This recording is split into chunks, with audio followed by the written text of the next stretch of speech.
Bonjour à tous, bienvenue sur Reporter Citoyen. Aujourd'hui, ça va être encore une très très belle émission puisqu'on va parler d'un livre qui me tient particulièrement à cœur. C'est le livre 1999, le plus grand secret de l'humanité, qui a été écrit par Boris Bobo, que nous avons l'honneur de recevoir aujourd'hui sur Reporter Citoyen. Alors, je rappelle à tous nos auditeurs que nous avons besoin de votre soutien, évidemment, pour pouvoir partager l'information. Vous êtes des petits colibris. On a besoin de votre aide pour pouvoir exister en tant que média indépendant. Vous avez envie d'avoir une information différente, eh bien, on compte sur vous. Vous pouvez évidemment aussi nous aider d'une manière financière. Et ça, n'hésitez pas à nous envoyer vos dons éventuellement sur Reporter Citoyen. Je redonne le numéro de compte. Alors, je déteste faire tout ça, vous le savez bien, mais c'est le nerf de la guerre. On a besoin de votre aide aussi. Et vu que je ne suis pas rémunérée, c'est le seul moyen que j'ai pour pouvoir me permettre de pouvoir payer les abonnements et faire les travaux. Alors, on profite pour recevoir notre ami. Alors, bonjour Boris, je suis ravie de te recevoir. Alors, on change parce que c'est toi la star aujourd'hui. Hop là. Je suis trop contente de t'avoir puisque j'ai pu lire ton livre avec beaucoup d'attention et je te dis, je l'ai dévoré. C'est un livre qui m'a particulièrement touchée puisque je suis quelqu'un qui réclame à corps et à cri la souveraineté. Donc voilà, qui mieux placé que toi pour venir en parler puisque tu as quand même fait pas mal de recherches là-dessus. Donc, Oui. peut-être démarrer par une brève présentation du personnage et puis voir pourquoi tu as décidé de faire ces travaux de recherche sur ce thème. Oui, je te remercie tout d'abord, Anne, de me recevoir finalement. Ça fait un petit moment qu'on essaie de se capter tous les deux. C'est un vrai honneur pour moi de pouvoir participer à cette émission et d'être avec toi. Je suis ton travail depuis très très longtemps maintenant et c'est vraiment un véritable honneur d'être avec toi, de passer ce moment ensemble. Alors, qui je suis pour ceux qui ne me connaissent pas, je m'appelle Boris. Je réside en région lyonnaise actuellement en France. Et je suis l'auteur donc de ce livre 1999, le plus grand secret de l'humanité. Donc ce livre est un peu l'aboutissement de mes nombreuses années de recherche. Donc il faut savoir que à l'origine je suis un peu Monsieur Tout le Monde. Hein. Je suis passionné d'histoire avant tout. J'ai toujours été passionné d'histoire. C'est quelque chose qui est un fil rouge conducteur dans ma vie. Et j'ai eu l'opportunité, toujours cette opportunité d'être très en lien avec les États-Unis. Donc j'ai vécu plus d'une décennie aux États-Unis et durant mon temps aux États-Unis, j'ai pu me familiariser avec l'autre histoire américaine. Ça a été un peu le point de départ de mes recherches sur la façon dont le monde fonctionne et cette entre guillemets, vie parallèle ou cette histoire parallèle que beaucoup de gens ont du mal à cerner aujourd'hui. Donc, durant cette période où j'ai vécu aux États-Unis, j'ai pu vraiment me familiariser avec ces notions et, entre guillemets, j'avais deux vies. Donc, une vie assez lambda où j'avais plusieurs entreprises et puis l'autre partie où je passais beaucoup de mon temps libre à essayer de fouiller dans ces domaines, notamment l'histoire, notamment tout ce qui est imposition. Et le fait étant que, de fil en aiguille, j'ai pu comprendre via ma propre expérience et puis surtout les recherches de nombreux Américains qui ont déjà près de 40 ans de recherche dans ce domaine-là, comprendre la façon dont ce monde fonctionne. Et ce n'est que plus tard, lorsque je suis rentré en France vers 2019, que j'ai commencé vraiment à compiler et à essayer de mettre en forme toutes mes recherches pour pouvoir les présenter au public, pour pouvoir le présenter à l'audience francophone. Parce que pour moi, il y a un gros gap entre la disponibilité de l'information dans la sphère anglophone et ce qu'on a de disponible dans la sphère francophone. Et donc, mon idée était, via ce genre de travail, de pouvoir apporter une information un peu plus précise, concise à l'audience francophone pour qu'elle puisse l'ajuster à sa propre expérience qu'on a aujourd'hui dans les systèmes européens francophones en règle générale, qui peuvent être toujours assez opaques et flous par rapport à la réelle histoire de l'humanité. Ok. Alors, donc là, c'est des recherches qui ont été faites parce que tu travaillais dans le domaine financier ou pas spécialement? Pas du tout, pas du tout. Donc, comme je te disais, moi, j'avais plusieurs entreprises. Donc, j'avais notamment une entreprise qui importait du vin aux États-Unis. Et ça a été le premier point de rencontre avec cette seconde histoire du monde actuel. C'est-à-dire qu'on avait des déboires au niveau imposition avec notamment l'entreprise qu'on appelle l'IRS aux États-Unis, qui est l'équivalent des services des impôts là-bas. Et c'est comme ça que, via notre avocat, qui était le père d'un de mes associés, j'ai pu me rendre compte que finalement, il y avait l'air d'y avoir deux façons de fonctionner avec l'IRS. Il y avait la méthode officielle où on paye et puis on se tait, entre guillemets. Et il y avait une autre méthode qui avait l'air de plutôt bien marcher pour lui, c'est-à-dire que il pouvait bypasser pas mal de déboires qu'on pouvait avoir avec cette agence. Et ça a attiré ma curiosité, mais sans plus à l'époque, parce que j'étais vraiment pris par cet aspect entrepreneurial. Euh, il y avait quelque chose qui me paraissait assez flou par rapport à ça. Et c'est justement en m'intéressant à cette partie-là que j'ai commencé à découvrir que, par exemple, l'IRS était une entreprise, par exemple, que les impôts n'étaient pas une obligation, mais quelque chose qui était fait volontairement, et que surtout, il y avait toute une communauté qui expliquait l'origine de cette histoire et comment on en était arrivé là. Et de fil en aiguille, en cherchant, je me pose souvent la question pourquoi, je suis tombé sur vraiment de plus en plus d'histoires qui expliquaient la façon dont fonctionne cette deuxième Amérique, cette entreprise des États-Unis qu'on connaît très mal. Et c'est à partir de là que je me suis dit, euh, il faut absolument que je fouille là-dedans, parce que si euh, il y a quelque chose qu'on peut prouver ici, et ça avait l'air d'être plus en rapport avec la réalité que je vivais, c'est-à-dire que j'avais cette expérience d'une seconde construction parallèle.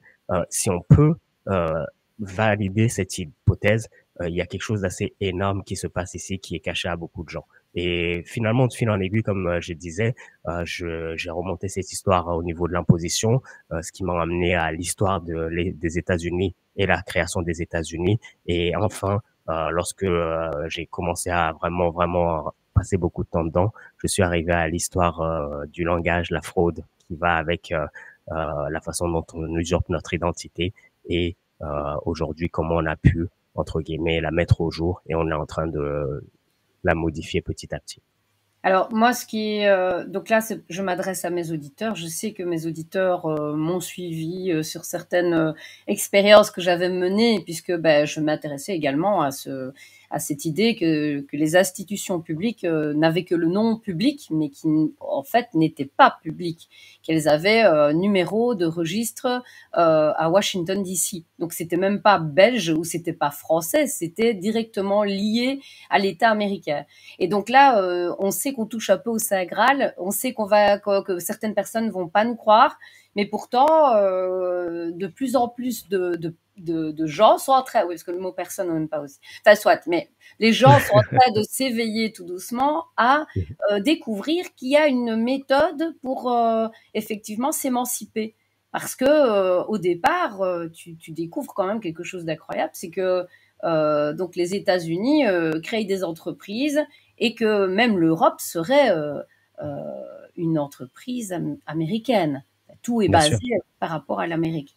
Bien sûr, et c'était vraiment la découverte qui a fait changer le cours de ma vie, je dirais, le cours de cette recherche, c'est de se rendre compte que il y a l'histoire officielle, en fait, elle masque une réalité fondamentale, c'est que toutes ces institutions politiques, financières et juridiques sont construites sur une fraude globale. Et c'est très important de comprendre cette notion de fraude globale, parce que on ne peut pas aujourd'hui cerner pourquoi nos politiciens se comportent de la façon dont ils se comportent sans comprendre qu'ils ont des donneurs d'ordre, sans comprendre qu'il y a vraiment une construction parallèle qui est supérieure à leur propre volonté ou à la volonté du peuple, à la volonté de ce qu'on présente comme étant un État souverain aujourd'hui. Et c'est très important de vraiment cerner ces notions. Et ça a été vraiment l'une des découvertes les plus choquantes. C'est-à-dire que c'est vrai que pour beaucoup de gens, c'est assez dur à cerner,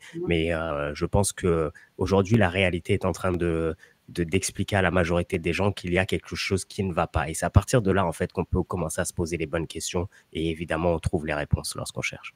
Alors, explique-nous un petit peu déjà l'origine, je veux dire, de cette histoire de l'Amérique, parce que pour nos auditeurs, ils ont l'impression en fait que quand on s'occupe beaucoup de l'Amérique, moi c'est là aussi que je veux en venir, c'est que si Oui. je te demande de venir ici, c'est parce que on parle beaucoup de l'Amérique, on parle beaucoup de Mhm. Trump, on parle Bien sûr. beaucoup de ce qui se passe aux États-Unis, Bien et sûr. beaucoup n'ont pas l'impression que ça a une incidence sur nous. Pourquoi autant Mhm. regarder les États-Unis alors que chez nous en Europe, ben, tout simplement parce que nous sommes d'une manière ou d'une autre liés au Lié. destin des États-Unis et tu vas nous expliquer peut-être déjà les antécédents et voir comment ça s'est installé.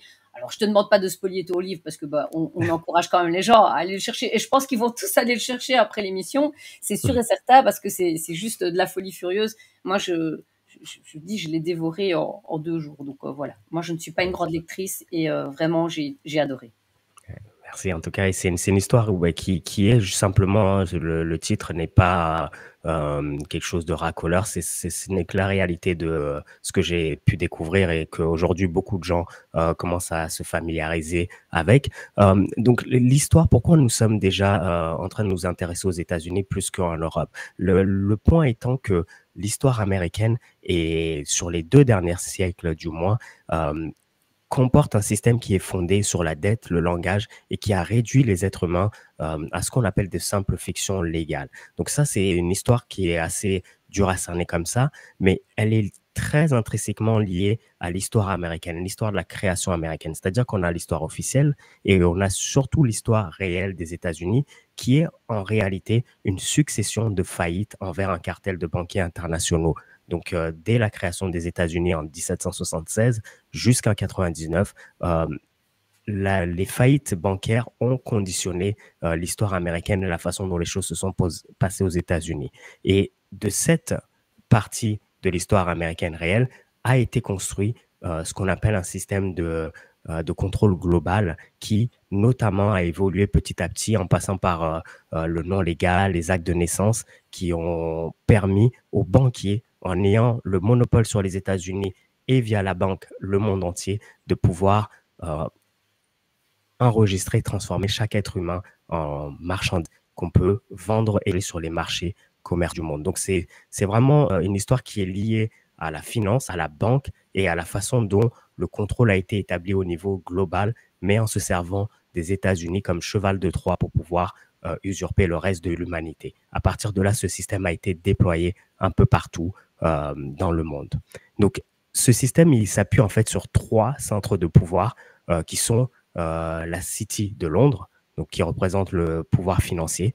On a ensuite le Washington DC, qui est le pouvoir militaire et qui a été l'arme qui a plus ou moins permis de mater tout le monde et de mettre tout le monde au pas via ce contrôle. Et puis, on a le Vatican, qui est l'aspect un peu plus juridique et spirituel de ce centre de pouvoir de contrôle. Donc, ces 3 entités sont très importantes, ces 3 centres de pouvoir sont très importants et permettent d'articuler un système de contrôle global. Et ce qu'il s'est passé avec ce système, c'est un système qui était très, très bien huilé, hein, qui a été construit à partir du XIIe siècle. Donc, ce n'est pas quelque chose qui est récent. Ça a commencé avec vraiment tout ce qui était plutôt maritime et ça a morphé à la fin du 18e, 19e siècle en un empire qui est plutôt bancaire. Donc, c'est vraiment une histoire qui est sur plusieurs siècles. Et en 1999, ce qui s'est passé, c'est que la 3e et dernière faillite américaine envers ce cartel de banquiers internationaux aurait dû permettre aux États-Unis d'être capturés par la Grande-Bretagne la couronne britannique qui répond au Vatican, et permettre au monde entier d'être à ce moment-là sous l'emprise de la couronne britannique et du Vatican in fine. Ce qui s'est passé, c'est qu'entre-temps, 2 Américains ont découvert cette supercherie, ont remonté l'histoire, ont prouvé que la plupart des contrats qui justement lient les êtres humains à ces entités sont une fraude à cause du langage qui est dedans et ensuite à cause de la structure qui en a été faite, et ont pu, au moment où il y a eu une fenêtre de tir, annuler cette 3e et dernière faillite et empêcher que les États-Unis soient capturés par la Grande-Bretagne. Et c'est ici que les choses ont commencé à vraiment tourner dans le bon sens pour l'humanité. Et c'est très important de revenir aussi sur cet aspect parce que après 1999, les choses vont s'enrayer pour ce système de contrôle.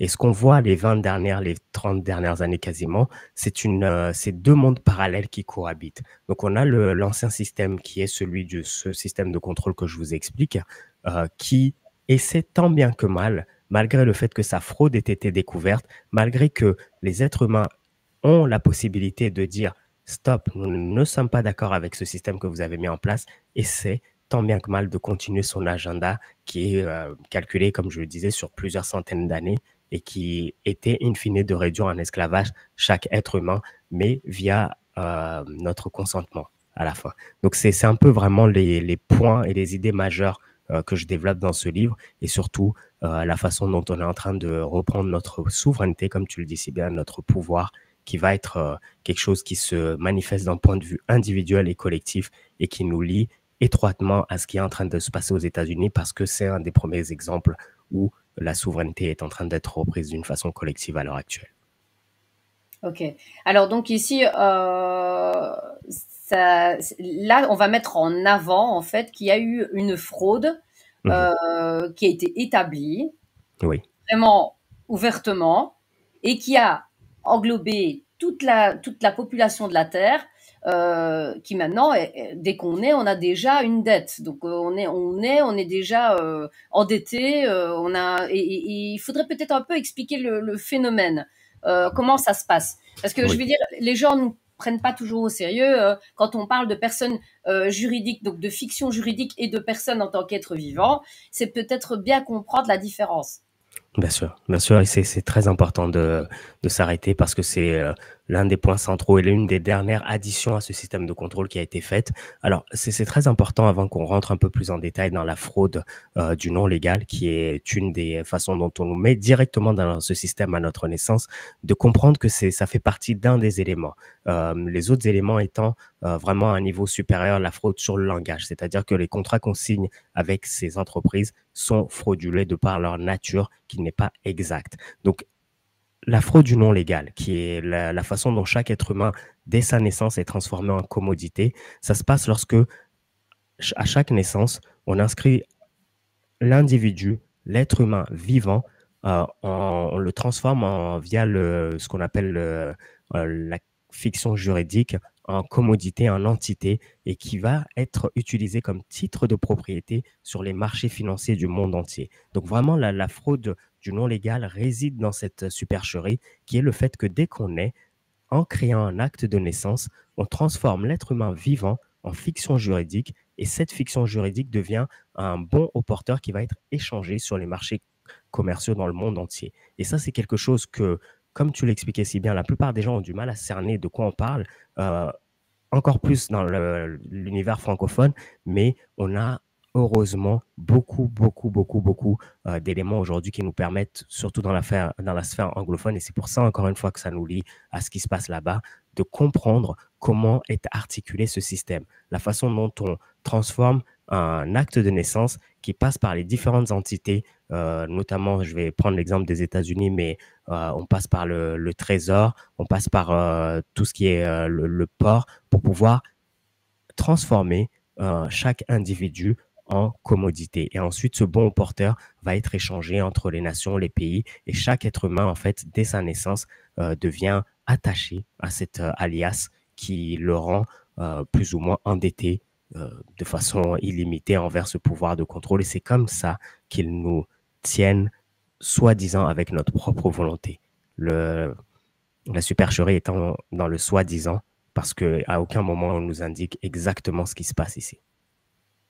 Alors donc peut-être expliquer justement le mécanisme, comment ça se passe, les étapes qu'ils vont utiliser peut-être pour justement dès la naissance et peut-être parler du vocabulaire, parce que tu parles du vocabulaire, il y a quand même des mots qui sont assez flagrants qu'on utilise également dans le vocabulaire et qui prouvent que nous ne sommes on ne parle pas de la même loi. Il y a deux lois qui sont différentes et il faut voir où on se situe nous en tant que être et en tant que société. Peut-être bien faire la part des choses entre les deux. Exact, exact. Donc, moi, je distingue plus que vraiment les deux lois, je distingue deux juridictions. La Oui. juridiction qu'on pourrait appeler légale, donc tout ce qui a à voir avec les lois qui sont créées par les nations, les entreprises. Donc ça, c'est un système juridique, c'est une juridiction à elle toute seule, et c'est ici qu'opère le système de contrôle. Et ensuite, on a une autre juridiction qui est supérieure à ce système, qui est pour moi ce que j'appelle la juridiction légitime. Donc, c'est celle qui se situe juste en dessous de notre créateur, qui nous sommes en tant qu'êtres humains vivants. La supercherie réside dans le fait qu'on nous fait basculer dès notre naissance de ce système légitime qui nous donne des droits qui sont inaliénables et que personne ne peut usurper en nous faisant basculer via justement des petits mécanismes comme l'acte de naissance dans un système qu'on dit légal. À partir de là, on va nous parler en termes de langage de tout ce qui est légal. On a Voilà. l'impression que tout... Oui. Et donc faire la différence entre légitime et légal. Qui sont extrêmement importantes. C'est les Voilà. deux notions vraiment dès le départ. Si on comprend ces deux cadres, on peut commencer à comprendre un peu de quoi on parle parce que à aucun moment, on ne va essayer de nous faire sortir du cadre légal. Tout ce qu'on fait doit être légal et on le dit à longueur de journée. Je pense qu'on l'entend assez souvent lorsqu'on interagit avec ce système. Il ne parle que de légalité. Le problème de la légalité étant que c'est un système juridique qui est plus ou moins afférent au commerce et à la façon dont on traite les affaires dans le droit du commerce. Donc, les contrats dans le droit du commerce, entre autres. Donc, c'est très, très subtil comme notion. C'est du langage et c'est la façon dont on se fait avoir dès le départ et qu'on nous traite durant toute notre existence. C'est-à-dire que quand on va interagir avec ce système, on va interagir avec nous comme si on parlait à une entité non vivante. C'est-à-dire qu'on parle à cette commodité qu'on a créée, mais dans un cadre bien spécifique, celui qui est du légal. Et je tiens à vraiment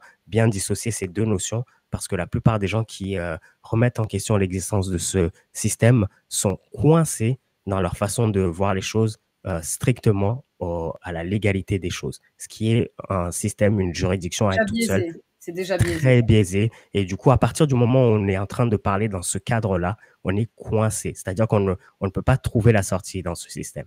Alors peut-être rappeler alors à nos auditeurs qu'il y a la pyramide des normes, c'est ça, Absolument. je pense. Hein, c'est ça, la pyramide des normes qui aller revoir et qui donne en fait toutes les strates des différentes juridictions entre guillemets, en arrivant de la plus basse à celle divine.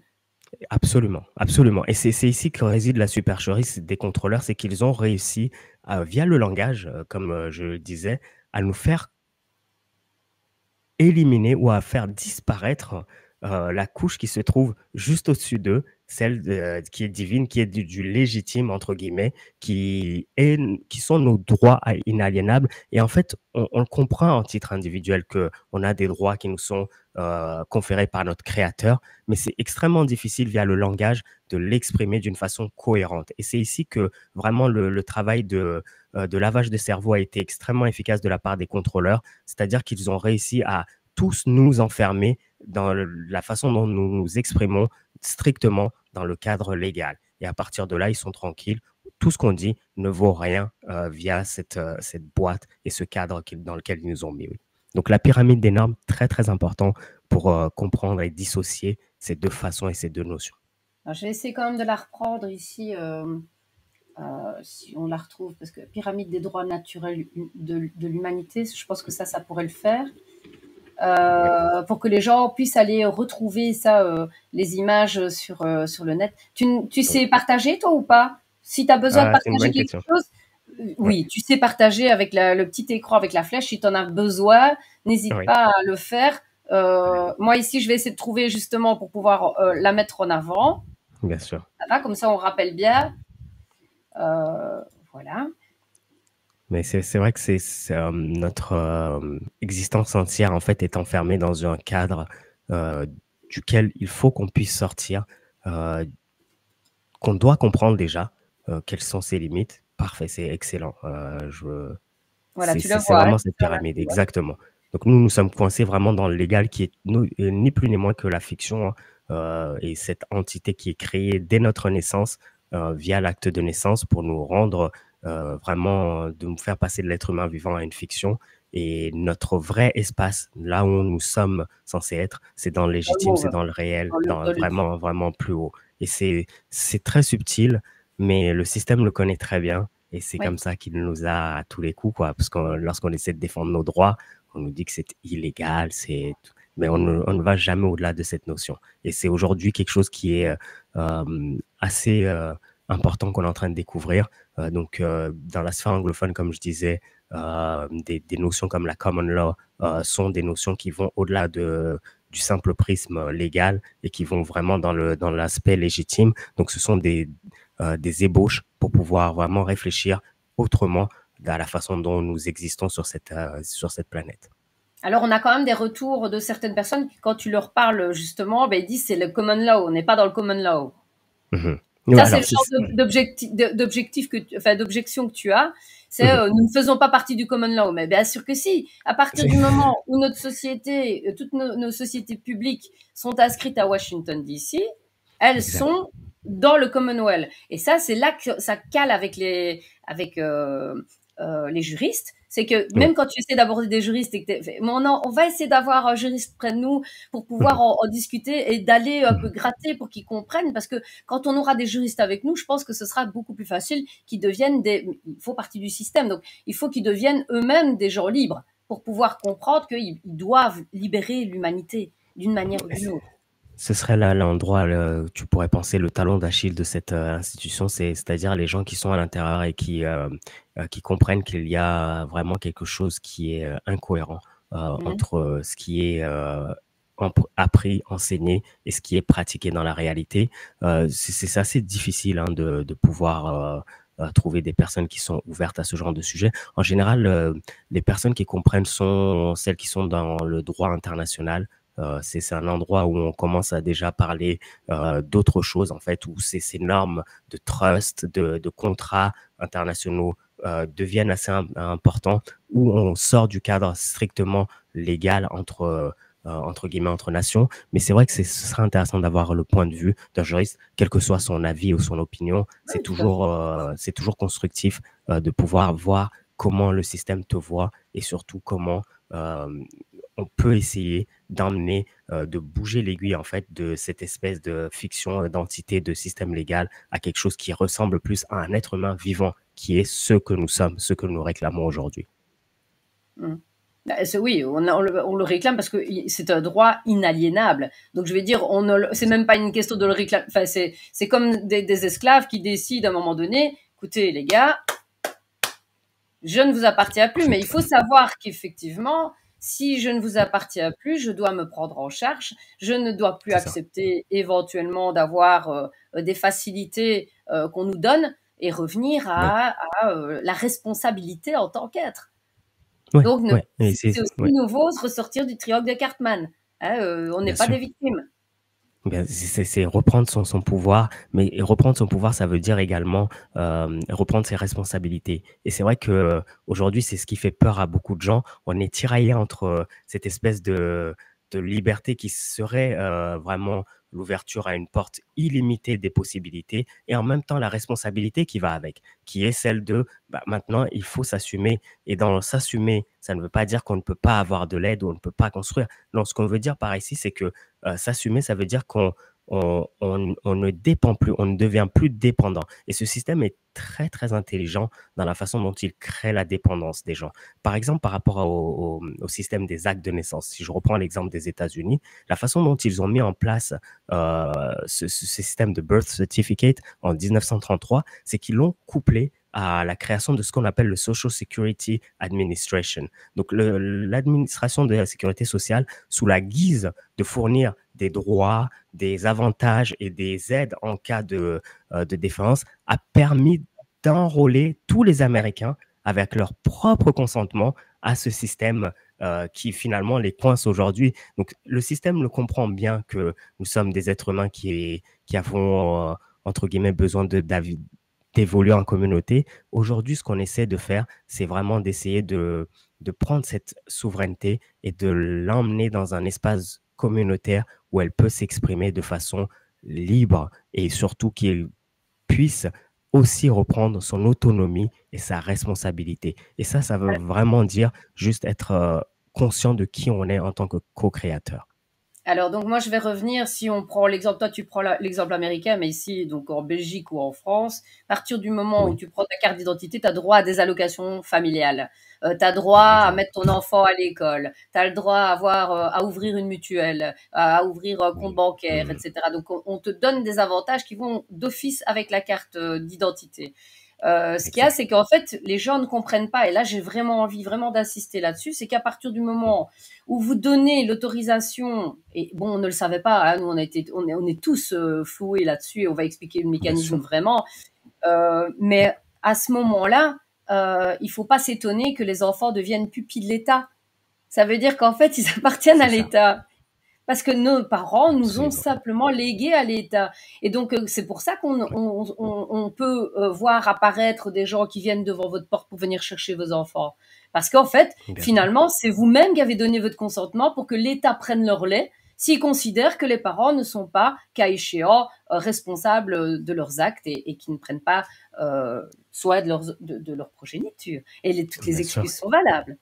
Ah, Le mais toutes les débardeur. excuses sont valables et des fois de façon légitime, encore une fois, on insiste sur le mot, ou des fois de façon illégitime, hein, parce que je ne sais pas comment ça se passe au niveau des services d'aide à l'enfance en Belgique, mais en France, c'est une hécatombe. Et c'est Pareil. une des raisons pour laquelle la plupart des gens sont, encore une fois, aujourd'hui assez apathiques et consternés par la situation, c'est qu'ils ne comprennent pas comment ces services qui sont censés être les garants et les protecteurs de justement l'enfance deviennent aujourd'hui des prédateurs de l'enfance. Et en France, le constat est juste aberrant. On se rend compte que tes enfants peuvent être retirés à n'importe quel moment, pour n'importe quelle raison, qu'ils soient légitimes ou pas. Par contre, Exact. cette raison, pour eux, elle est toujours légale. Et on revient à cette notion de fraude du langage, encore une fois. Ils se cachent derrière la légalité, mais ce n'est pas légitime ce qu'ils font. Et c'est ce genre de notion auquel il faut prêter attention parce qu'on donne notre consentement sans le vouloir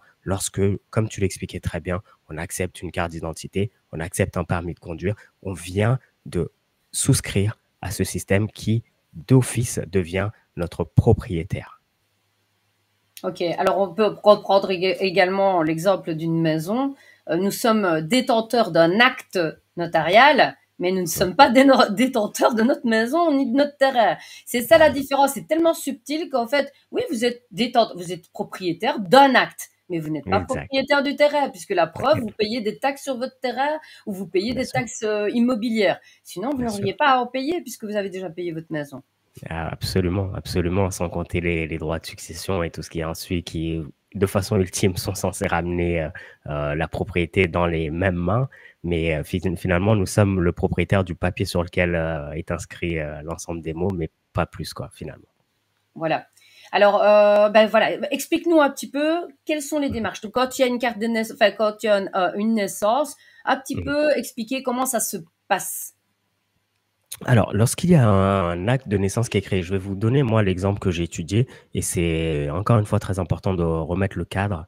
J'ai étudié le système américain pour la simple et bonne raison qu'il y a beaucoup de ressources. Il y a beaucoup de choses sur lesquelles on peut s'appuyer, qui sont assez factuelles et qui ont un passif qui est assez important pour qu'on puisse les catégoriser en tant que ressources.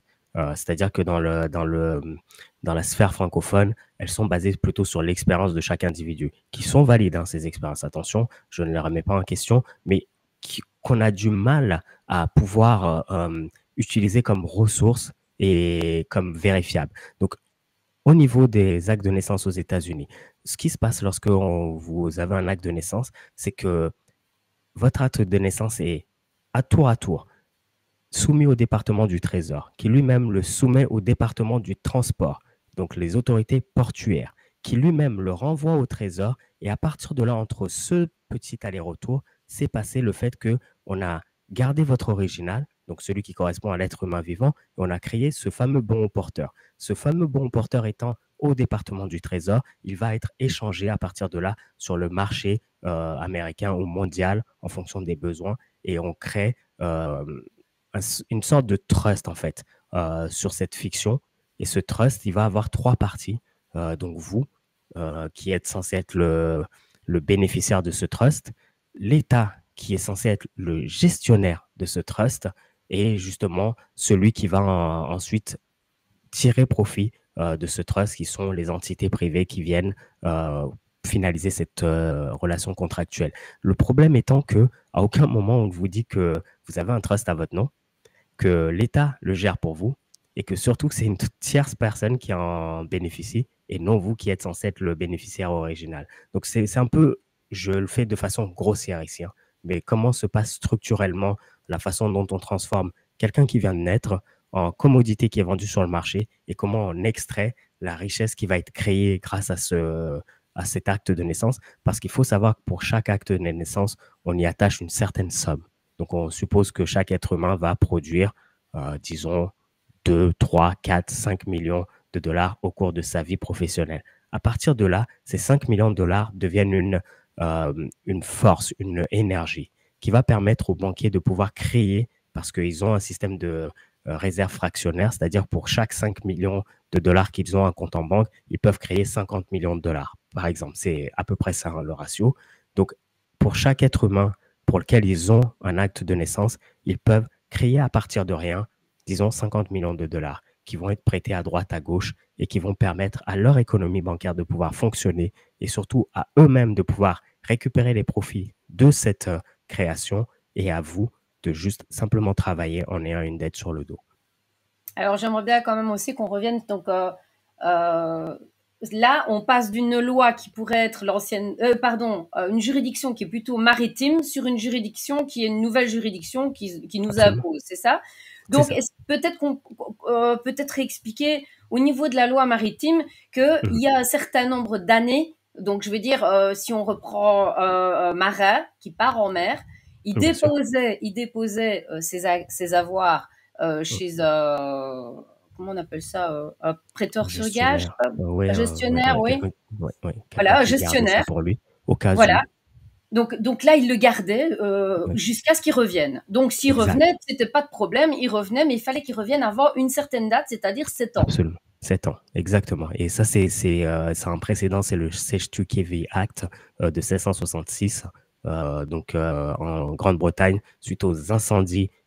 J'ai cherché sur le sujet qui ne sont pas si accidentels, mais c'est un précédent, effectivement, le Sejtukevi Act, qui fait qu'on a 7 ans pour pouvoir récupérer entre guillemets, sa vraie personnalité, qui nous sommes réellement, l'être humain vivant. À partir du moment où, durant 7 ans, on ne s'est pas manifesté, ce Sejtukevi Act est géré, comme je l'ai expliqué, d'office par l'entité qui en a la garde, on va dire. Pas la propriété, attention, c'est très important, mais la garde. Il s'attribue la garde de cet acte de naissance, entre guillemets, l'original. Et à partir du moment où, durant 7 ans, on ne s'est pas manifesté, forcément, on est basculé dans le système qui permet à cette mécanique de pouvoir récolter le fruit de notre labeur. Donc, on est d'office entré dans ce système. Mais on a 7 ans durant les premières années, ça c'est pour se manifester. Mais tout au long de notre vie, on a des échéances qu'on peut réclamer. Donc, sachant que 7 ans est également assez anecdotiquement une période qui est très importante dans le droit bancaire international. Donc, les échéances sur lesquelles se passent les prêts sont soit de 7 ans pour tout ce qui est prêts domestiques, soit de 70 ans sur tout ce qui est prêts internationaux. Et c'est vraiment dans ce cadre-là, dans ces échéances, que se sont passées les faillites américaines et surtout que se passe notre façon dont on peut récupérer notre personnalité juridique. C'est-à-dire qu'on a vraiment des échéances tout au long de notre vie pour pouvoir récupérer qui nous sommes réellement. Voilà. Et pour ceux qui croient qu'on dit n'importe quoi, évidemment, moi je fréquente effectivement des personnes qui testent et qui aboutissent à certaines choses de manière très concrète. Donc je vais dire, ce n'est pas de la fiction, c'est réel. Et il y a des personnes qui y travaillent régulièrement dans tous les pays, qui partagent leur travail. Ça forme des petits groupes, mais on teste tous à notre manière. Donc on fait avec des expériences. On n'a pas trop le choix parce que le but du jeu c'est de tester et puis on voit si on se casse la figure ou si on ne se casse pas la figure.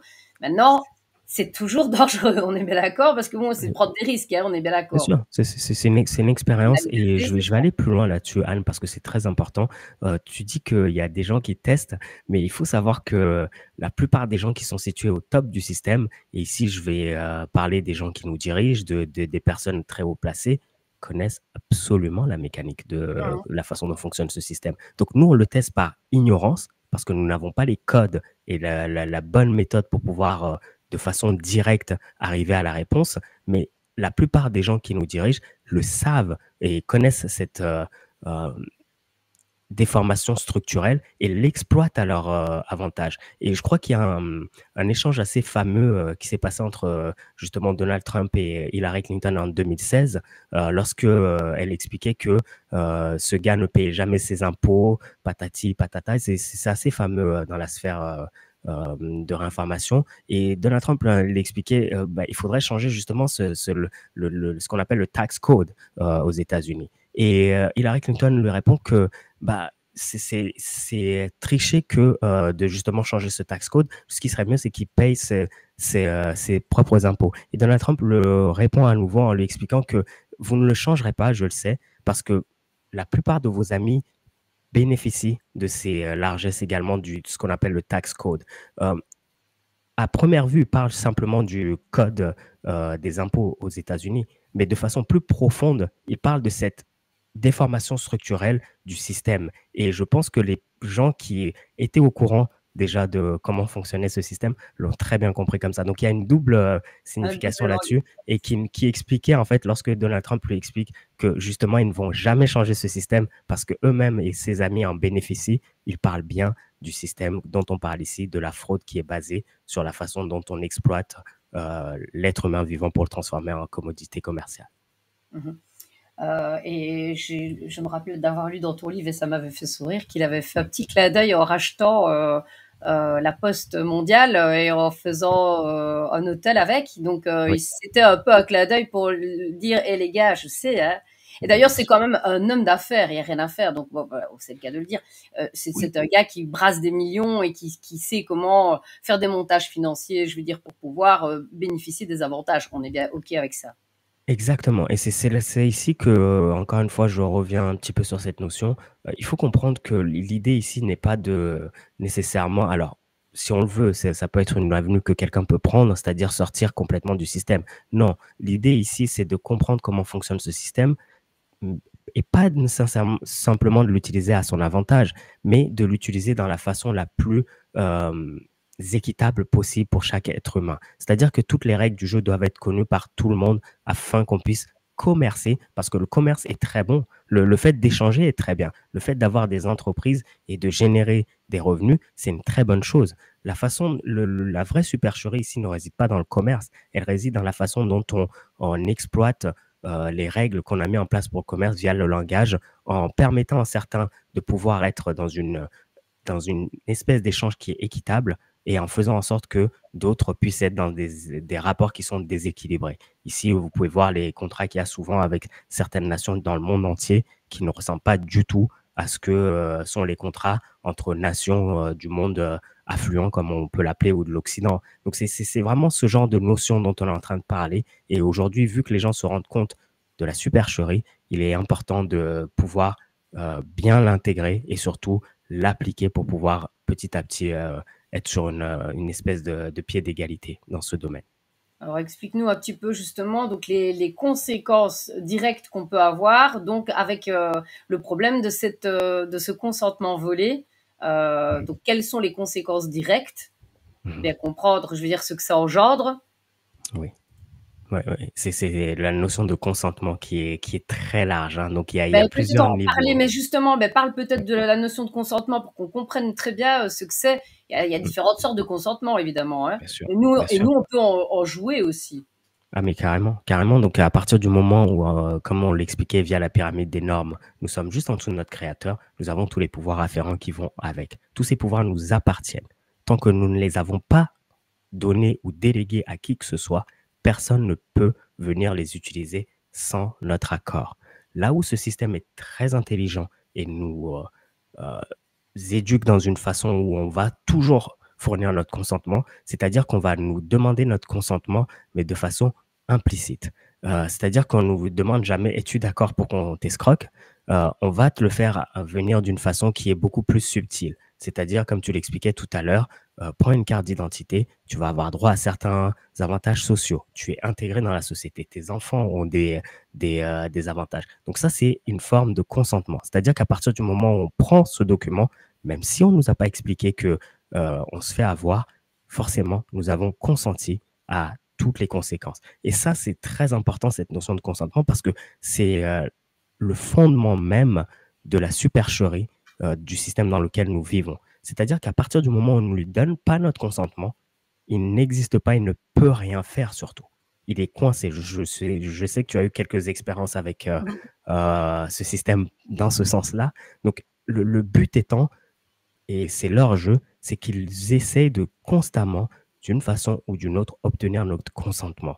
Et à partir du moment où on comprend bien cette notion et qu'on refuse de donner notre consentement, nous restons toujours dans cette pyramide du légitime. On ne rentre pas dans le légal, on ne contracte pas avec cette légalité, et à partir de là, nous sommes toujours libres. Et le problème de cette espèce de consentement, c'est qu'à l'échelle globale, c'est-à-dire à l'échelle collective, le fait que des millions de gens donnent leur consentement à un agenda particulier, on l'a vu avec cette histoire de vaccin, cette histoire de pandémie, le fait qu'on donne notre consentement à l'échelle collective permet à ces entités de pouvoir nous offrir des solutions qui peuvent être à notre détriment. Et c'est vraiment là où, et sans en, comment dire ça, sans en avoir les répercussions d'un point de vue énergétique. Et là, on part dans un autre domaine qui est le domaine ésotérique, mais qui est très important parce que c'est de là où viennent toutes ces supercheries. Hein.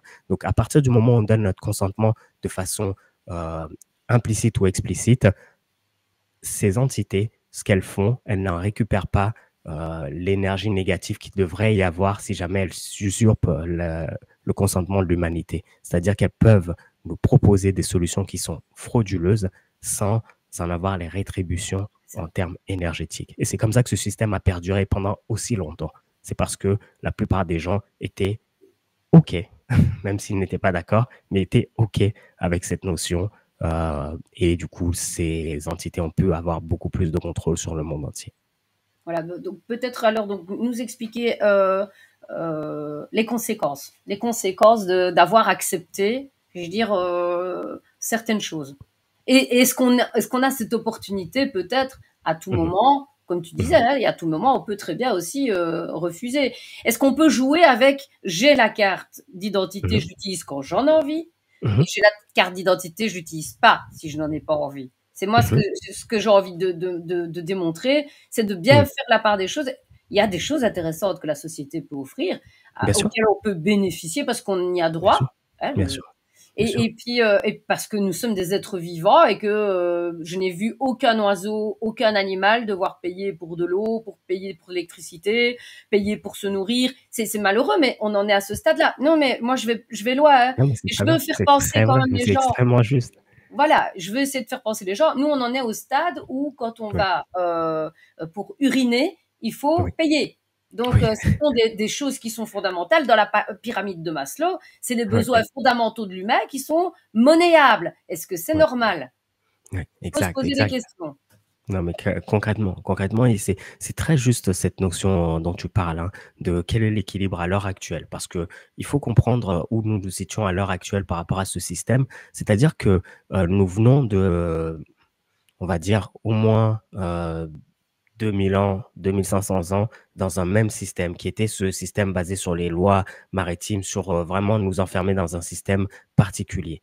Et aujourd'hui, on découvre qu'on a des petites portes de sortie à droite et à gauche. Le problème de ces portes de sortie, c'est qu'elles sont extrêmement fines, extrêmement minimes. Donc, à quel moment on essaie de prendre notre souveraineté et de l'exercer, montrer à ce système qu'il n'a aucune juridiction pour nous, et à quel moment c'est juste simplement plus pratique de continuer à jouer le jeu de l'ancien système parce que le temps qu'on y perd, l'énergie qu'on y perd ne vaut pas la chandelle aujourd'hui. Et justement, dans le livre et dans les découvertes de David Wynne-Miller et Russell J. Good, ce qu'ils expliquent aujourd'hui, c'est qu'on a un pied en mer, un pied sur terre. Donc, la juridiction qu'ils ont fondée, la juridiction qu'ils ont créée, c'est la juridiction de la terre originelle, qui nous sommes réellement. La juridiction de laquelle nous venons, c'est celle de la mer. Donc, l'idée aujourd'hui est de pouvoir équilibrer, pour pouvoir avancer un maximum, le nombre de fois où on a le pied sur notre vraie personne, qui est la personne souveraine,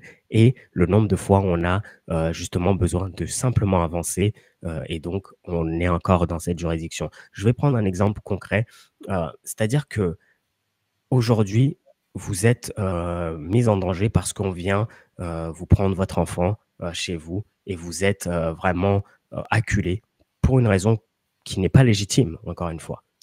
Vous êtes dans cette situation où, si vous en avez les connaissances, et c'est très important d'avoir c'est vraiment ce cadre, il faut en avoir les connaissances pour pouvoir l'exercer comme il faut, mais vous êtes dans le cadre où vous devez clairement soutenir le fait que vous ne contractez pas avec cette entité et vous ne contractez pas avec ce système qui n'est pas légitime. Par contre, prenons un autre exemple, vous êtes en train de voyager, ce qui est possible aujourd'hui. Vous pouvez voyager sans passeport. Alors, beaucoup de gens vont vous dire, mais vous êtes complètement malade. Non, il y a beaucoup de gens qui voyagent sans passeport. Par contre, la problématique de voyager sans passeport, et Russell J. Gould l'explique par exemple parce qu'il le fait régulièrement, c'est que c'est très contraignant.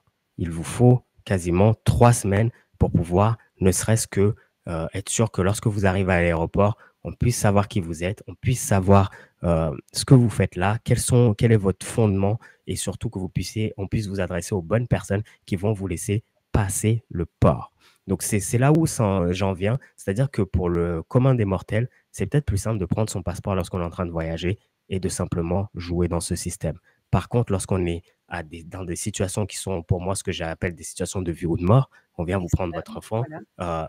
il est absolument vital aujourd'hui de s'intéresser à cette question et de pouvoir l'exercer de la façon la plus juste possible pour pouvoir réclamer qui nous sommes réellement. Donc, c'est un peu l'équilibre qu'il faut avoir. Après, chacun l'exerce en fonction de sa sensibilité.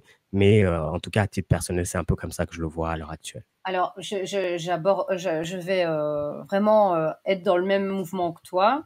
Donc, moi, personnellement, j'ai testé, puisque bon, Oui. c'était l'idée, c'était de me confronter à l'autorité. J'en avais besoin pour savoir qui j'étais, savoir si j'avais les capacités suffisantes de tenir tête, parce que je suis de nature divine. J'en suis mais totalement consciente. Donc, je devais tester. Et je me suis posé la question, bon, c'est très fatigant parce que ça te met dans un état de stress, ça fait monter ton cortisol, ça enlève toutes tes hormones positives qui te font justement t'élever. Au niveau vibratoire, ça te maintient dans la vibration basse. Est-ce que ça vaut la peine? Alors, et je dis, hein, je l'ai expérimenté. Cette vidéo a fait un carton. Je dis, donc voilà, j'ai voulu le montrer à mes auditeurs en disant très bien que effectivement, moi, j'avais pas grand-chose à perdre. C'était une expérience que je prenais ça comme une expérience. J'assumais les conséquences. Je le faisais de manière responsable. J'ai entendu ma petite voix me dire aujourd'hui. C'est aujourd'hui et maintenant que tu expérimentes, donc t'imagines. Je veux dire, je voulais vraiment le tester. Oui, oui. J'ai vraiment testé en ressentant ce besoin de le faire. Et je pense que je t'aurais pas rencontré, j'aurais pas approfondi certaines choses si je ne l'avais pas testé. Alors, je suis restée 6 mois sans avoir de carte d'identité, avec beaucoup de difficultés, évidemment, puisque la société, effectivement, t'oblige à avoir une carte d'identité pour pouvoir bénéficier de certains avantages de la société. Donc, il faut tenir compte de ça. Et ici, récemment, je suis tombée chez une dame, d'ailleurs, qui est une ancienne marin, une mère, je sais pas comment ça s'appelle exactement, j'oublie chaque fois le nom, mais enfin bon, voilà, donc elle a été capitaine, voilà, capitaine d'un bateau pendant 10 ans, donc, et qui, elle, m'a dit, mais écoute, Anne, est-ce que tu te rends compte, mais tu es en train de te couper les ailes. Parce que toi, tu es une nomade et que toi, tu as besoin de voyager. Et effectivement, ça faisait 3 fois qu'on me proposait de partir gracieusement, tout frais payé par la princesse, dans des pays étrangers où je n'ai pas pu le faire. Parce que je n'avais pas la facilité de pouvoir le faire, puisque je n'avais pas ni passeport, ni carte d'identité. Donc, j'ai pris la décision de me remettre en ordre par rapport à ça. Oui. Oui, c'est très sage. C'est très sage et c'est encore une fois ce que je disais au tout début, c'est qu'il faut savoir où est-ce qu'on se situe par rapport à la ligne du temps de ce système et surtout à la conscience collective. C'est vraiment ces notions sont extrêmement liées, étroitement liées à la conscience collective. Où en est-on collectivement par rapport à ces notions? C'est-à-dire que on ne pourra pas changer d'un monde qui est complètement contrôler un monde qui est complètement souverain tant qu'on n'aura pas un minimum de conscience collective qui va dans le bon sens. C'est-à-dire un maximum de gens qui se rendent compte que aujourd'hui, cette façon de vivre n'est pas la plus juste, n'est pas la plus encourageante pour le développement humain et on doit changer les choses, on doit voir les choses différemment. Et c'est vrai que en tant que précurseur, et tu en es une très grande précurseuse, on est tenté de tout de suite aller jusqu'au bout de la démarche. Et c'est vrai que c'est logique, hein.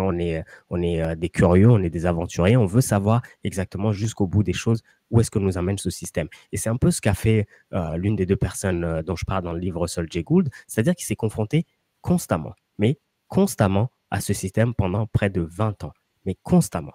C'est-à-dire qu'à chaque fois qu'il était dans un tribunal, c'était sous sa capacité d'être humain vivant. Ce qui veut dire qu'il l'explique très bien, il a fait énormément d'erreurs. Et à chaque erreur qu'il faisait, ce système l'attrapait et le punissait. Et c'est comme ça qu'en faisant des erreurs à droite, à gauche, il a pu petit à petit construire une espèce de dictionnaire, j'ai envie de dire, pour pouvoir décoder la façon dont fonctionne ce système pour qu'à chaque fois qu'il interagisse avec lui, il ne soit pas pris à défaut. Mais ça prend énormément de temps. Et ce temps, ça peut être parfois au détriment de ce qui est le plus bénéfique pour notre évolution à l'instant présent. Et ça, c'est vraiment très, très important à prendre en compte parce que ce qu'on a envie de faire, comme je disais à première vue, c'est de s'extirper, d'aller très, très loin de ce système. Mais à posteriori, lorsqu'on se met très loin de ce système, on est le moins capable d'influencer la direction collective de l'humanité. Aujourd'hui, je trouve qu'on est dans une phase d'éducation, vraiment de mise en lumière de ce qu'est ce système, mais de façon très profonde. Et je pense qu'on est le plus utile aujourd'hui en permettant à un maximum de gens de pouvoir se rendre compte que cette chose existe.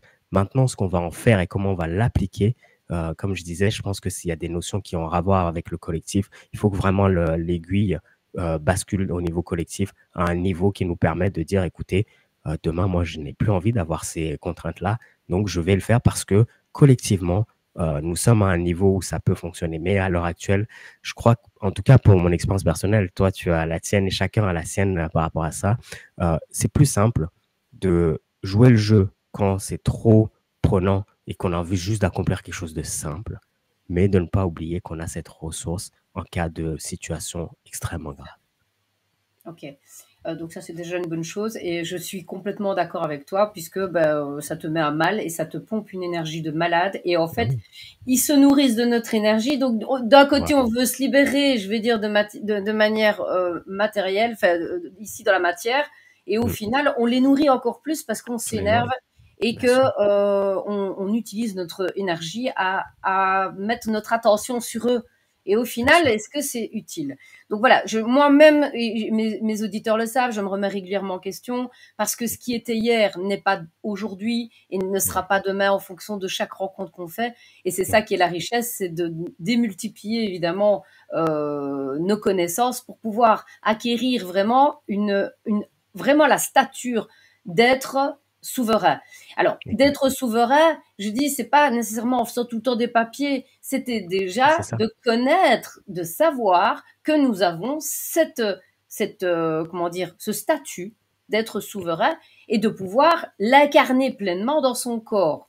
Exact, exact. Et on est dans la matière, ça veut dire parfois aussi l'incarner dans son corps, mais avec les limitations qu'a la matière. Et aujourd'hui, la matière t'explique qu'il y a certains cadres qui sont limités. Mais déjà, d'en avoir pleinement conscience, je pense que ça influe grandement sur notre propre évolution personnelle, mais ça influe également sur l'évolution collective. Et c'est, je pense, la chose la plus utile qu'on puisse faire aujourd'hui. Et comme tu l'expliquais si bien, en étant le plus en paix avec ces notions. Parce qu'à partir du moment où elles ont été découvertes, elles ont été intégrées, c'est comme si on les avait dissoutes finalement. La seule différence, c'est le temps qu'il faudra pour qu'elles disparaissent dans notre sphère, mais en ayant conscience de ce que c'est, imagine-toi que nos grands-parents ne savaient pas de quoi on parlait. Leurs grands-parents avant eux ne savaient pas de quoi on parlait. Donc imagine toute une génération qui, dans une ou deux générations, saura absolument la différence entre les deux. On l'a déjà battu, ce système dans ce sens-là. Et je pense que des fois, c'est être en paix que de déjà savoir ça et de plus ou moins co-créer le futur de ce point de vue-là. Alors, peut-être nous donner des exemples concrets de choses qui peuvent être mises en place, malgré tout. Parce que, je veux dire, là, on va toucher, ici, on touche à la généralité, mais dans des Oui. exemples concrets, tu nous parles que les élites arrivent à manipuler, donc je Mhm. suppose que nous, on pourrait le faire aussi. Alors, est-ce qu'il y a quelques petits... Alors, tu nous donnes des pistes où on peut aller chercher, parce que je pense que tout le monde est responsable et tout le monde Oui, doit faire ses propres recherches de toute manière. Il faut jamais exact. croire ce qu'on raconte. Je viens encore Absolument. d'avoir un autre invité qui dit surtout ne me croyez pas, Oui. allez faire vos Allez, propres ouais, recherches. absolument, absolument. Je crois on ne valide une hypothèse et incluant celle que je vous présente en y attachant souvent une expérience personnelle et une recherche personnelle et ce travail de recherche personnelle. Donc, j'encourage chaque personne à faire ce travail-là. Par contre, en ce qui concerne des exemples types et pratiques, moi, je suis très mal placé pour être un donneur de conseils ou de leçons par rapport à comment appliquer les informations que je vous fournis. Justement, je crois en la capacité et en l'intelligence de chaque personne individuellement pour l'appliquer selon ce qu'elle pressent, selon ce qu'elle ressent et la façon dont elle compte les appliquer. Aujourd'hui, ce que je sais d'un point de vue pratique, c'est que dans la sphère anglophone, encore une fois, certaines de ces pratiques sont appliquées de façon systématique, méthodique, notamment par les personnes qui comprennent ce qu'est le langage quantique, qui comprennent ce qu'est la fraude de ce langage et qui ont les cartes pour pouvoir le décoder. Ça, c'est une sphère dans laquelle ça se fait. L'autre sphère juste en dessous dans laquelle on peut appliquer de façon structurelle ces changements, c'est dans la sphère du droit international, comme je le disais, qui est juste celle en dessous, qui permet de créer des trusts plutôt que de faire face à un gouvernement ou un système légal derrière. La plupart des personnes qui contrôlent le monde aujourd'hui fonctionnent en trust. C'est vraiment le droit du trust, c'est la clé de voûte de fonctionnement de ce système et c'est l'une autre façon de pouvoir exercer son droit d'être humain souverain, à savoir qu'à partir du moment où vous avez un trust privé qui est extrêmement bien établi, personne, pas un pays, pas une entité peut venir taper dans ce trust ou vous le récupérer sous quelque prétexte que ce soit. Et c'est la façon dont on protège dans la taxation internationale ses biens et ses avoirs. Donc ça, c'est des niveaux. Ensuite, à titre individuel pour le commun des mortels, je pense que c'est là où ça devient beaucoup plus flou et c'est là où les choses, pour moi, vont dans tous les sens. C'est-à-dire qu'en fonction des connaissances qu'on a, on peut plus ou moins euh, les utiliser à bon ou à mauvais escient. Et ici, je ne vais pas recommander à qui que ce soit de d'aller dans un sens ou dans un autre, à savoir est-ce que on utilise la common law court pour pouvoir réclamer ses droits, est-ce qu'on utilise tel argument, parce que ça devient pour moi quelque chose qui est très flou et qui ne s'applique pas à toutes les situations. C'est-à-dire qu'il faut comprendre la situation exacte dans laquelle on est avant de pouvoir savoir quelle méthodologie y appliquer. Et donc, c'est là où, comme je te disais, je me garde de donner conseil à qui que ce soit et je laisse chacun faire sa propre expérience en mettant en garde encore une fois sur le fait que en fonction de l'approche que vous avez plus de chance d'avoir un échec par rapport à essayer de valider qui vous êtes d'un point de vue de ce système, parce que tout simplement, nous n'avons pas, dans la plupart des juridictions, notamment dans toutes celles qui sont francophones, les connaissances nécessaires pour pouvoir avoir vraiment quelque chose de structuré, de solide. Ça n'empêche pas, ça n'empêche pas, et comme tu l'expliquais très bien, qu'il y ait des gens qui arrivent en appuyant sur un point spécifique à clamer qui ils sont. Et ces gens, je les encourage parce que ce sont des précurseurs. Et un peu comme Russell J. Good l'est pour moi d'une façon globale, ces gens nous montrent un petit peu les talons d'Achille de ce système. C'est-à-dire que vous pouvez aujourd'hui dire je ne contracte pas avec telle entité, vous asseoir dessus, juste simplement vous arrêter à cet endroit-là et arriver à avoir gain de cause. Mais dans un cas, vous allez avoir raison et dans un autre, vous pouvez vous retrouver derrière les barreaux. Donc, c'est vraiment quelque chose qui a expérimenté. Et encore une fois, je pense que tu as plus de ressources même à la limite là-dessus, dans le domaine surtout francophone. Mais je n'ai pas vraiment étudié sur qu'est-ce qu'il faudrait faire aujourd'hui pour sortir de ce système d'un point de vue francophone.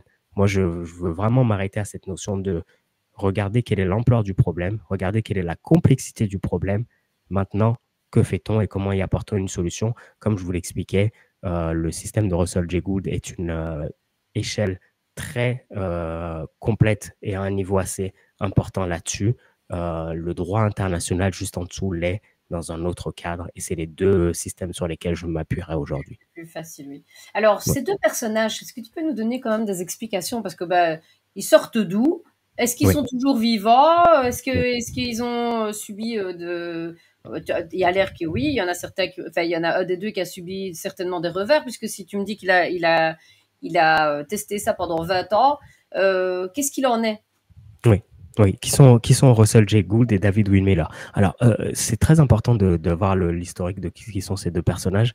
David Will Miller, en fait, est un ancien touche-à-tout, on va dire, dans son parcours. Il vient d'une famille maçonnique du Wisconsin qui lui a permis de vraiment très, très tôt avoir une notion assez importante de l'aspect ésotérique et du cadre fermé dans lequel vivait le monde actuel. Et David Will Miller, ce qu'il a trouvé et ce qu'il a créé qui a changé la destinée de l'humanité, c'est qu'en 1988, le 6 avril 1988, il a découvert l'équation mathématique du langage. Donc, qu'est-ce que ça veut dire? C'est-à-dire qu'il a transformé le langage en équation mathématique. Et en faisant cela, grâce à cette équation, il était capable de tester chaque contrat via cette équation mathématique. Cette équation mathématique, elle va te donner que deux possibilités. Soit ce contrat, il est vrai, soit il est faux. Et en l'appliquant à la plupart des contrats mondiaux, il s'est rendu compte que la plupart des contrats mondiaux sont frauduleux d'un point de vue mathématique. Et c'est vraiment le cœur et la base de départ de leur travail de recherche. Donc, une fois qu'il a découvert cette supercherie, ils ont commencé à l'appliquer à la plupart des contrats qui existent partout dans le monde sur les 8500 dernières années dans tous les langages. Donc, ils ont vraiment un background qui est assez énorme dans le langage et dans l'histoire du langage à travers le temps. Et grâce à l'aide de Russell J. Gould, qu'il a rejoint quelques années plus tard, ils ont pu se rendre compte que à toutes les échelles, et ce depuis l'époque des pharaons, tous les contrats sont gérés par ce qu'on appelle le postmaster, qui est la personne qui est ce qu'on pourrait dire en charge du commerce ou du flux ou des énergies sur la planète Terre. Donc, c'est vraiment à ces différents niveaux-là.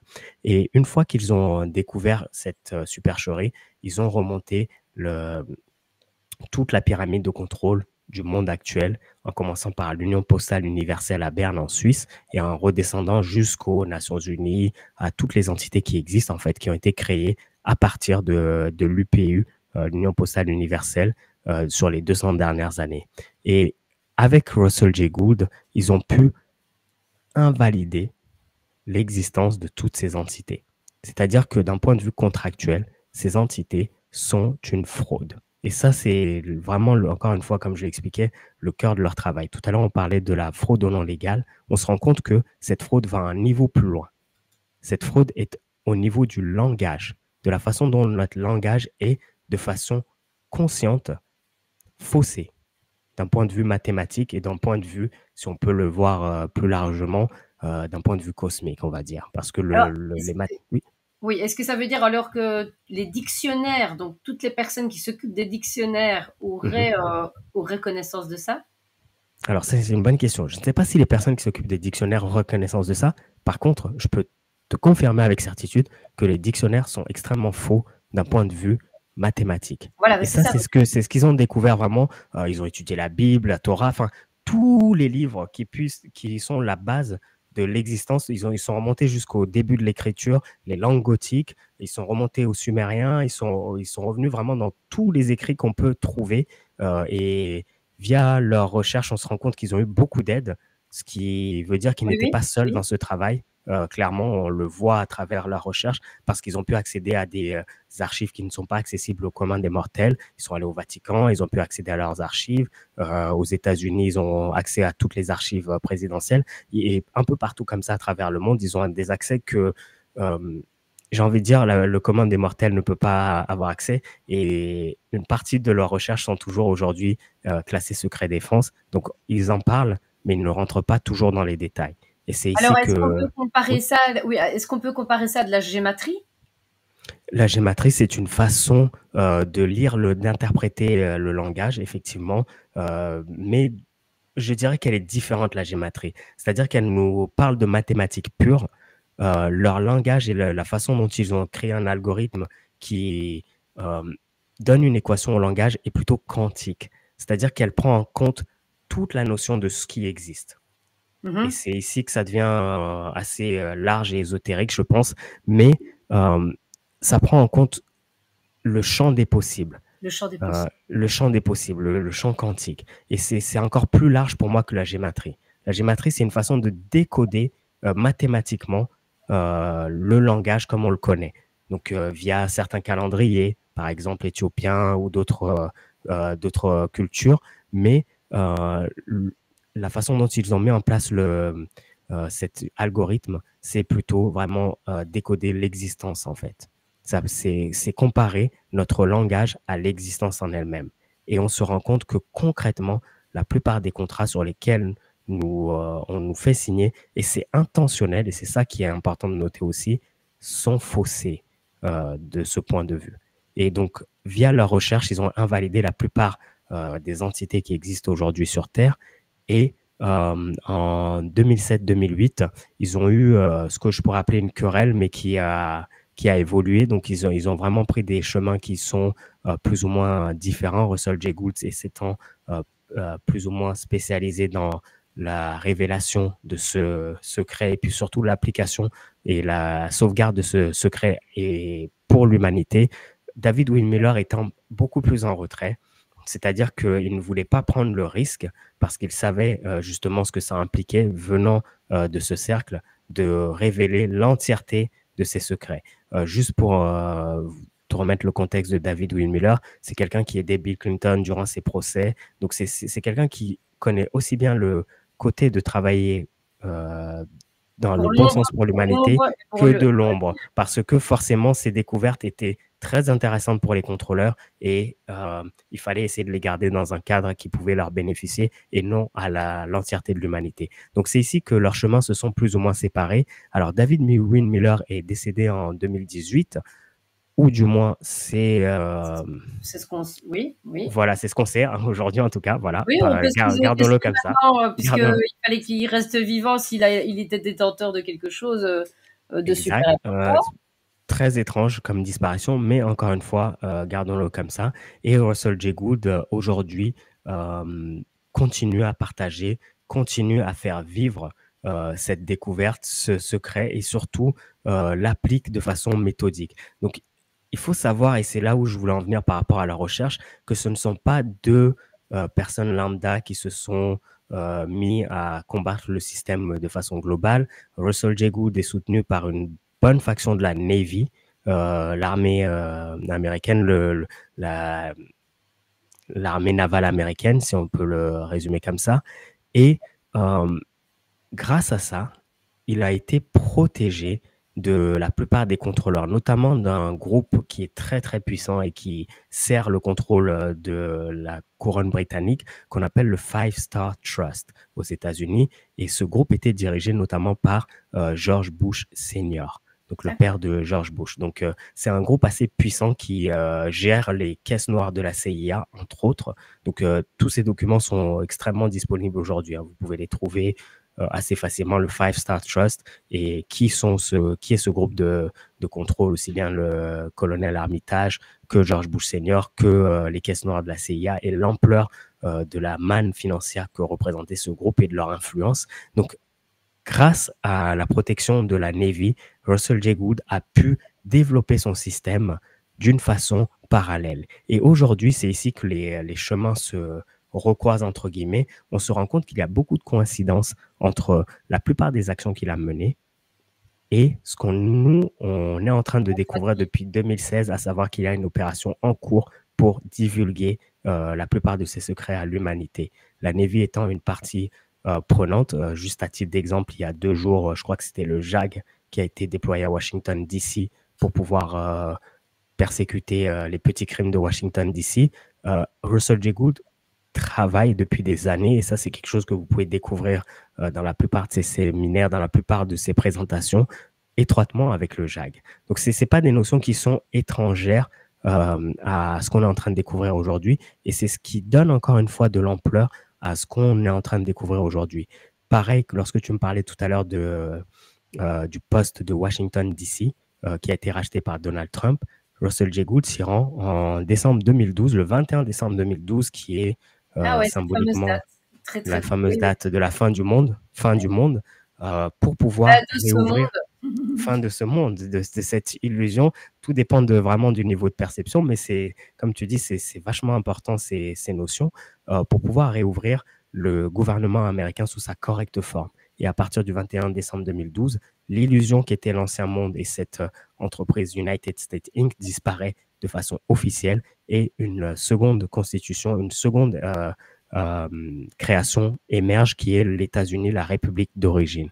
Et ces deux entités vont cohabiter de façon parallèle pendant 6-7 ans et jusqu'en 2020 où celle-ci, le United States Inc., a définitivement été fermée.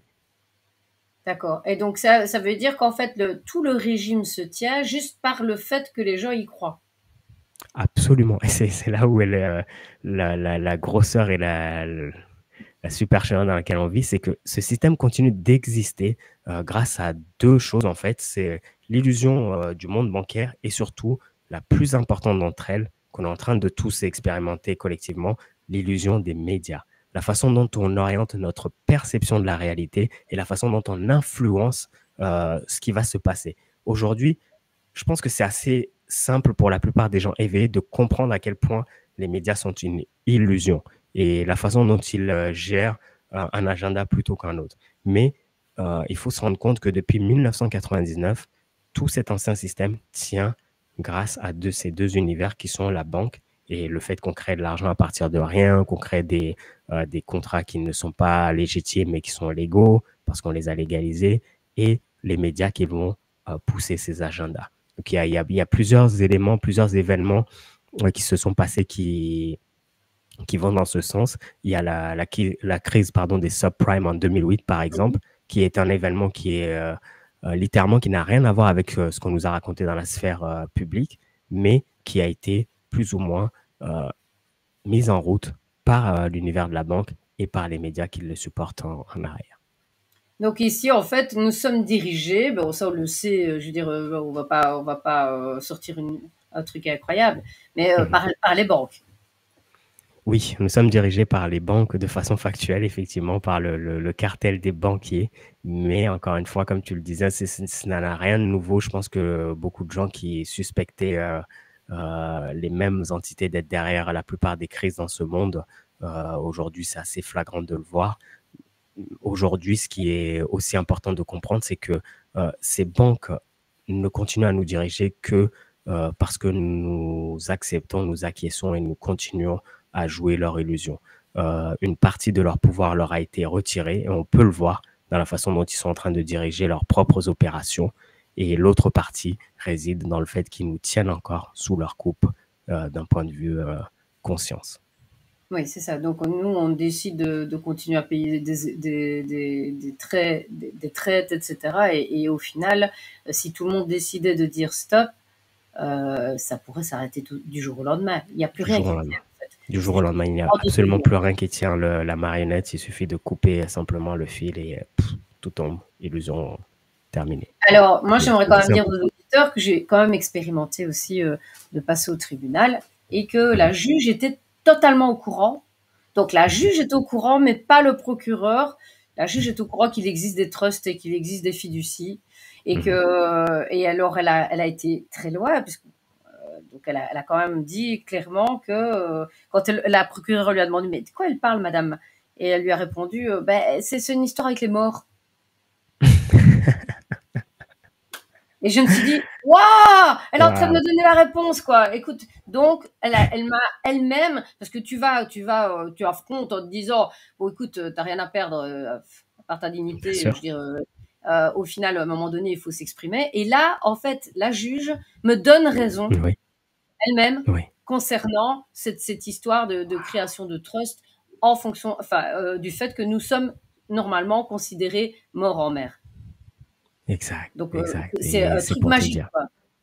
Oui, Ouais, ouais, c'est oui, pour c'est te dire juste à quel magique. point c'est un secret de polichinelle et en même temps hein, le secret le plus visible, je pense, parce qu'il y a beaucoup, je pense, de personnes qui sont de ce secret, notamment dans Appliqué, la justice. bien dans sûr. la banque aussi, Oui, parce oui. qu'on arrive au niveau de la banque internationale. Beaucoup de gens savent exactement comment fonctionne ce mécanisme. Et c'est ça là Alors, où, encore une fois, je pense qu'on est en train de toucher à quelque chose d'assez important. Mais c'est très dur de convaincre quelqu'un que tout ce système existe. Tente de temps à autre de remettre en question. Ils vont à ce moment-là se rendre compte qu'il y a des petites pistes qui leur sont données à droite, à gauche par rapport à l'existence de ce système. Comme tu dis, ça a à voir avec les morts, quoi. voilà. Et alors, autre chose où tu sais que tu touches au Saint Graal, c'est que Oui, pour des choses beaucoup plus graves, tu n'es jamais appelé au tribunal. Hein. Il te faut vraiment énormément, hein, parce que moi j'ai déposé 21 plaintes sur une personne et je veux dire ça n'est jamais abouti.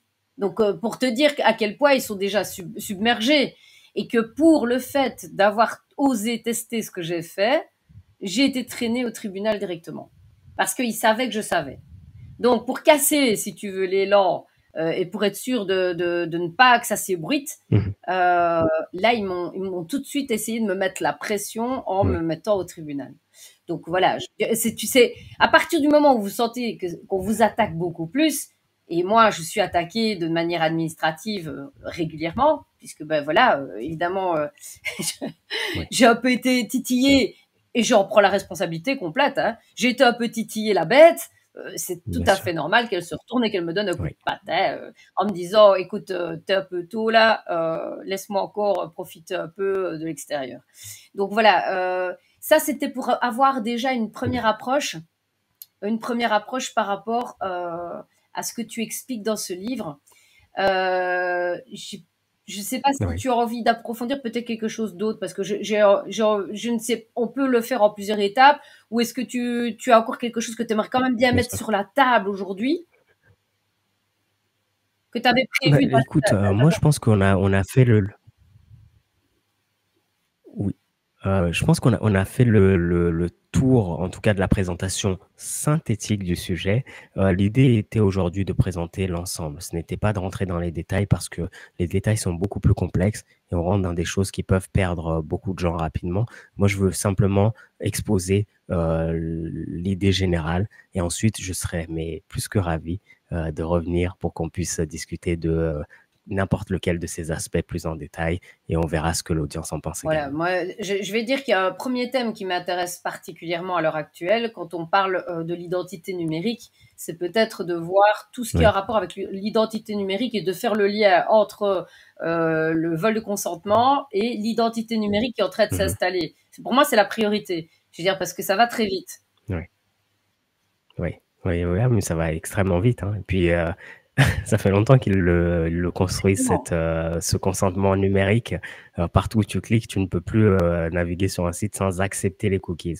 Combien de gens savent ce qu'il y a exactement dans ce qu'ils cliquent sur tout accepter, tout autoriser, ou quel que soit le lien sur lequel tu cliques, mais c'est du consentement, c'est une forme de consentement et dans l'identité numérique, il y a beaucoup de ces éléments qui sont plus ou moins subtils, mais qui profite directement de notre propre manque de vigilance par rapport à ce qu'on consent à donner finalement à ces C'est entités. ça. Bah écoute, je te remercie en tout cas pour toutes ces explications. J'espère que ça va donner vraiment l'impulsion aux gens d'aller chercher ton livre. Donc on le retrouve tout simplement bah, sur Amazon. Oui, sur les grandes plateformes, il est disponible. Vous pouvez également aller sur 1999lelivre.com où vous retrouvez tous les liens, mais il est disponible chez la plupart des bons libraires Est-ce qu'on a aujourd'hui. plus intérêt à te le commander à toi? Parce que si on peut... Heu, c'est kiff kiff. ok, comme ça, C'est kiff kiff. J'ai voulu le rendre accessible, c'est ce qu'on disait tout à l'heure. Beaucoup de gens aujourd'hui ont plus de simplicité à des fois commander sur Amazon. Je leur réserve cette possibilité-là. L'idée était de savoir est-ce que je l'enlève du monde, de la matrice ou est-ce que je le garde? Donc on va laisser chacun vraiment choisir pouvoir comme il commander comme l'entend.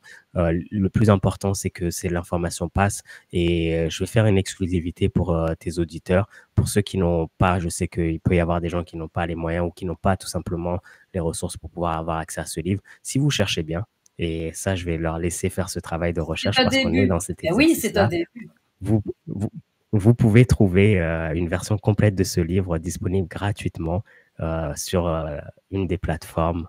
Bon, je vais spoiler sur Telegram, mais vous pouvez trouver une version complète si vous cherchez correctement, gratuitement. Ça, c'est génial parce qu'en fait, c'est pour le bien collectif, donc on est un peu dans le C'est même fou. move. Alors, je remontre la pochette de ton livre. Voilà, 1999, le plus grand secret de l'humanité, comment deux Américains ont sauvé le monde libre et tous les êtres humains par toi-même. Quelle chance de t'avoir, franchement, je suis trop, trop fan. Parce que C'est le plaisir c'est est vraiment un partagé, cadeau qu'on a. vraiment. Alors, et vraiment, on va développer sur l'idée de la souveraineté, mais la souveraineté pas à tout prix, pas Oui, au prix de se foutre sa santé en l'air ou de se rendre malade ou de risquer sa sécurité. On va bien sûr, essayer de travailler intelligemment, exactement. de manière sereine et de Oui. pouvoir anticiper peut-être les mauvais coups qui risquent d'arriver d'ici peu. C'est surtout ça, c'est surtout ça. Être prêt en toutes circonstances et savoir où est-ce qu'on navigue en toutes circonstances. Parfait. Un tout grand merci. Merci beaucoup, Anne, et je te dis à très bientôt. À très bientôt. Merci, au revoir.